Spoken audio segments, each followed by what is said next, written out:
Presidente da Câmara dos Deputados, Hugo Mota, e o ministro interino da Fazenda, Durigan, ou Durigan, agora a gente não sabe mais, porque o Musa nos confundiu.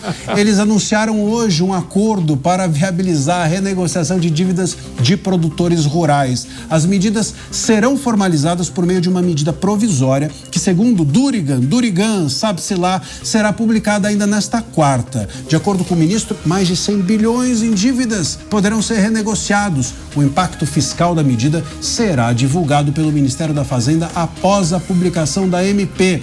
A proposta beneficia produtores rurais e cooperativas de produção que registraram perdas entre 2019 e 2025. Bom, porque essa questão econômica eu quero já jogar aqui a bola para o Musa. O Musa que vai nos explicar tudo, que ele sabe tudo de economia, né? Sabe tudo, sabe? Nesse atual governo ninguém sabe de absolutamente nada, né? Mas no governo, eu sempre dizia, quando o Haddad ainda estava no governo, eu falei assim, o Haddad, sendo ministro da Fazenda, eu me arrisco a dizer que sei de economia. Ele falou que não sabia, né? Que tinha estudado não sabia. Um pouco. Ele tinha colou na prova. Ele assumiu esse tipo de coisa. Veja, mais uma vez, a notícia, ela sempre parece muito bonita. E, de fato, te ajuda no curto prazo. Se você está se afogando e alguém joga uma boia para você, você não vai perguntar o preço dessa boia. Você vai lá e vai se salvar. Agora, a questão é, essa conta chega depois. E enquanto você está se afogando, realmente talvez você não tenha outro mecanismo. Você vai pagar o preço que for da boia, ou quando você está com sede, perdido no deserto em 5 dias, você vai pagar o que for por aquele copo de água que aparecer.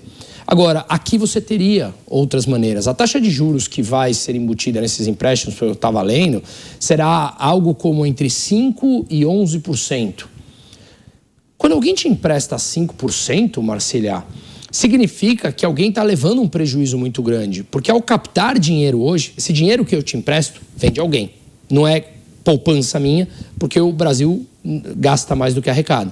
Então, não cai do céu. Não cai do céu. Alguém te empresta. Só que alguém te empresta com o nível de taxa de juros que nós temos hoje, 14,25%, porque o recurso da poupança é usado para financiar a habitação. Não pode ser usado para esse tipo de coisa, apesar de várias artimanhas que eles fazem. Então, quando você tem uma taxa de juros que te emprestam a uma taxa abaixo do que aquele que te emprestou está pagando, tem um prejuízo. Claro. Se alguém me emprestou e eu pago 10% ao ano e eu te empresto a 5%, alguém tem que cobrir esse 5%. A conta não fecha. A conta não fecha. Lógico. O grande ponto aqui é que a conta não fecha para quem? Para o Estado, porque ele está se endividando. E quando o Estado se endivida, a moeda perde poder de compra. Então, esse cara que está recebendo um empréstimo a 5%, ele está ficando em termos reais mais pobres porque o preço de tudo sobe. Então, eu tomo 5 de você. Aliás, eu tomo 10 de você e te dou 5 aqui, você ainda me agradece. É como eu sempre brinco, o Estado adora quebrar a sua perna e te vender muleta financiada com taxa de juros. E você ainda agradece porque ele te financiou em parcelinhas que cabem no seu bolso. Gasto que não tem e depois chama de investimento, né?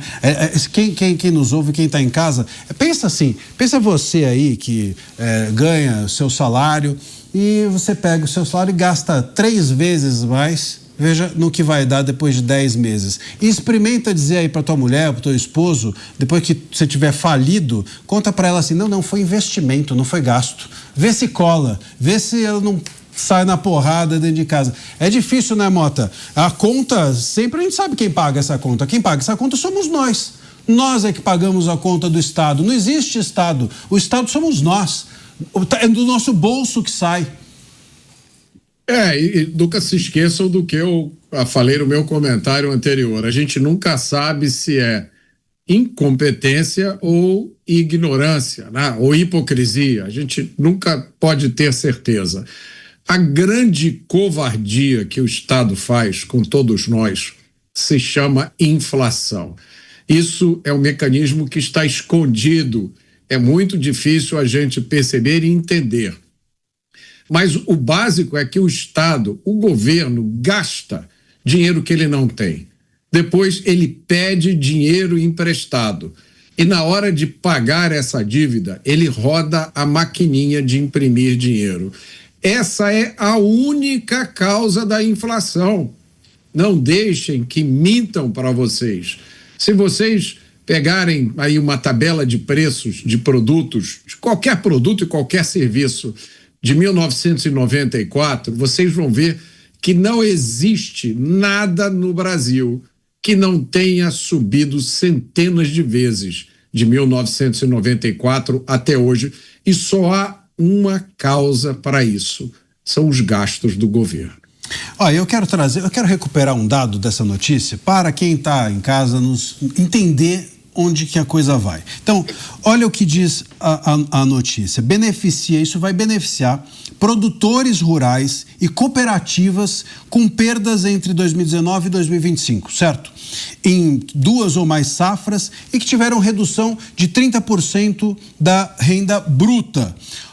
Portanto, meus caros, isso no setor do agro, ou seja, é o governo, num momento também pré-eleitoral, injetando dinheiro num setor que, historicamente, não é de esquerda, que é o setor do agro, pequenos produtores, o cara que precisa do auxílio. É mais uma tentativa de criar uma bolsa, né? Aqui uma bolsa agro, talvez, porque o agro, em geral, é um setor que não vai com a esquerda e muito provavelmente nós estamos, portanto, diante de um populismo eleitoral, mais uma vez o governo mandando essa.